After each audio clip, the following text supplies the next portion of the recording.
Guys, welcome back to the channel. Today we're going to put a receiver hitch, standard receiver hitch on the back of a golf cart. In my case, this is the Icon i60 that everyone's got. Everyone seems to be getting these days. So up here, I'm at the back of the cart here. You can see there's the motor. And back here on the frame, you can see that first of all, let me explain what's going on. So this is the back seat area. Okay, we're kind of looking at the back seat. This is this platform that your back seat is for your feet. And this platform's all bolted into the frame here, okay? So this is all integrated into the frame. It comes around this rail, all part of the frame, and then comes into this center attachment here. So this is all kind of a ladder system that's built into the frame.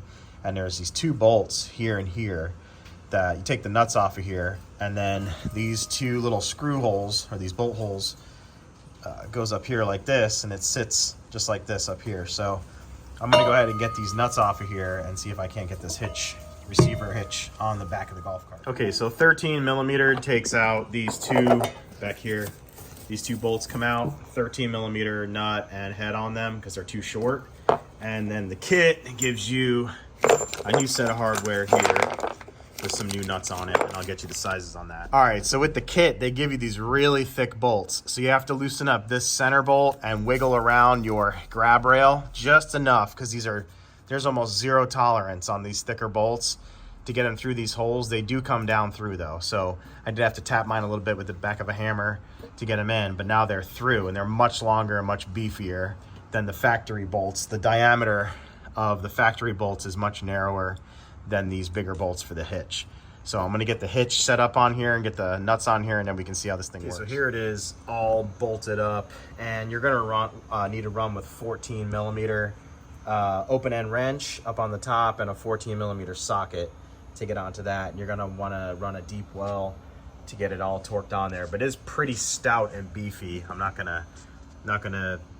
It's pretty good. The only thing, and I'll show you in the video, you'll see there's a little bit of drop with regard to the suspension when you're putting on an empty trailer. I got a pretty big trailer, you'll see in the next clip that goes on here. I've already tested it, but it's on there. The only, you know, there's nothing, the only thing I'd say is it's pretty flush there. It just sticks out just a tiny bit. So if you got clearance issues in your garage, just know it's about a finger's thickness of extra space that it sticks out here on the Icon. And this is a 2-inch receiver here, and I have just my standard. This is your typical standard fare utility trailer, standard trailer, boat trailer receiver hitch here. So this goes all the way in like this. You're gonna put your pin in on the side, one-handed there, and then obviously put your cotter pin in so it's locked. And that's how you're gonna rock and roll. So this is the complete setup of it, just like this. And I'm going to show some footage of me pulling the big long 16-foot utility trailer, big heavy monster with the nice gate and stuff on it. Pretty heavy trailer, tandem axle. So I'll show you that here in a second. And thumbs up for this tip, because this is pretty sweet. If you don't want to be rocking and rolling with a big hitch hanging off your golf cart, but you need it to be there when you need it, just install it backwards. If you got the setup that I just showed you, the same model with the drop and everything that I just showed you here, this fits perfectly underneath the platform here. So it's like it's not there. And then when you get to your trailer and you need it, it's always going to be down there waiting for you. So the nice thing about this hitch is that there's no closing plate back here in the back.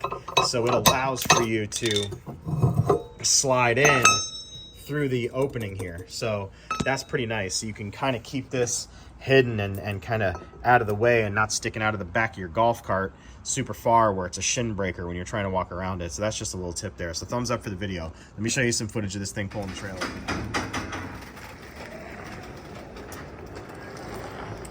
Yeah, now we're gonna go back.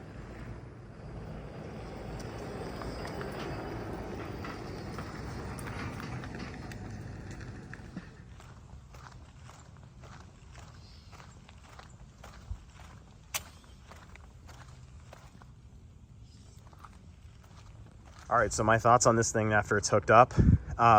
It pulls great. There's barely any squat on my golf cart with no load on it. Now, this is going to be something that you're going to use to move it around your yard, move it around, for my case, a campsite.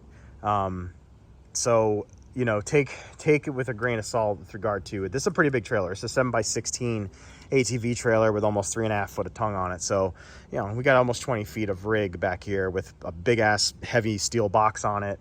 Some other things and contributing to that tongue weight.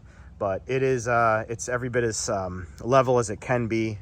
It's not really, it doesn't bog this golf cart down whatsoever. I'll take you guys for a little ride with me as we drive the golf cart, just so you guys can understand just the whole experience of putting a hitch on the back of your golf cart. Now, I will say right now that this golf cart's pretty powerful. It's got a 5 kilowatt motor on it. So I think it's the biggest you can get in the industry. So just take that with a grain. If you're going to put this on a smaller cart with a weaker motor, it may be a little bit harder for it to pull, but I'll show you here. Just, I mean, it's effortless. I mean, I'm barely on the throttle.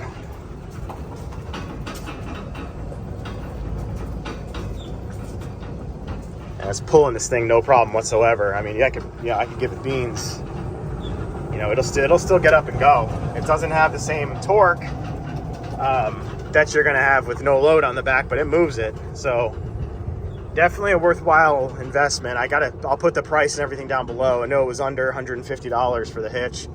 Pretty robust, and the capability that it gives you, you can see, I mean, I'm pulling that trailer nice now, so it's a nice thing to have on the back of your cart, especially if you're using the cart.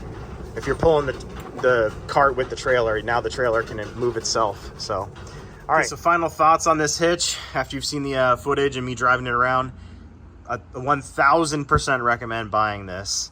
It's $108 right now at the time you filming this video. I'll put an Amazon affiliate link down below where you can pick one up. I was not sent this by the company, so I bought this with my own money and did my own review on it for the channel to help out my DIY community on YouTube. So this was not sent to me for free. I just want to put that out there. This is something that I bought and I like and I'm going to keep. So I highly recommend this hitch for your golf cart. If you're going to need to pull a trailer around or maybe a boat or something like that, this is definitely the way to go. So, you know, your total investment by the time you buy a ball, a hitch, and the receiver, you know, pin, everything else, you're going to be about $200. And $200 to have a nice built-in kit on your utility golf cart is definitely, I think, money well spent when you got to move these things around and you don't want to get to your vehicle. So thanks guys for watching. Thumbs up, subscribe, and I'll get you in the next one. Later.